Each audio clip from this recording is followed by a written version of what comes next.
Bismillahirrahmanirrahim.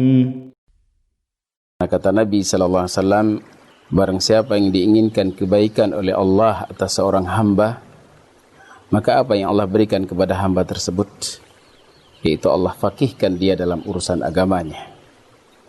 Maka ketika Allah Subhanahu wa ta'ala memudahkan bagi kita jalan untuk menuntut ilmu, maka itu sebagai tanda bahwasanya Allah Subhanahu wa ta'ala menginginkan kebaikan kepada kita.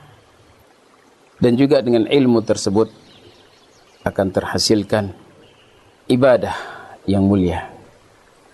Kita sadar bahwasanya Allah Subhanahu wa ta'ala menciptakan kita dalam rangka untuk beribadah kepadanya.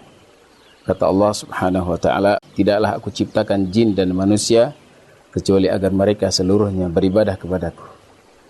Nah, ibadah itu sendiri tidak akan dikatakan ibadah kecuali harus dibangun di atas ilmu. Maka ibadah akan dikatakan ibadah apabila seorang hamba melaksanakan ibadah yang dibangun di atas ilmu dan keikhlasan kepada Allah Subhanahu wa ta'ala. Maka dengan kita mempelajari ilmu akan terbangun ibadah yang sahihah di atas ilmu tersebut. Allah Subhanahu wa ta'ala tidak memerintahkan nabinya dalam Al-Quran untuk meminta tambahan kepadanya kecuali meminta tambahan al-ilmu. Kata Allah Subhanahu wa ta'ala, "Qul," katakanlah wahai Muhammad, "Ya Rabbku, tambahkanlah kepadaku al-ilmu."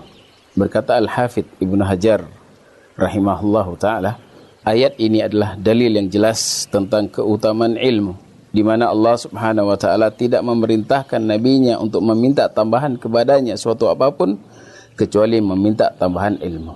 Maka ini menunjukkan ilmu merupakan perkara yang sangat besar, yang sangat agung.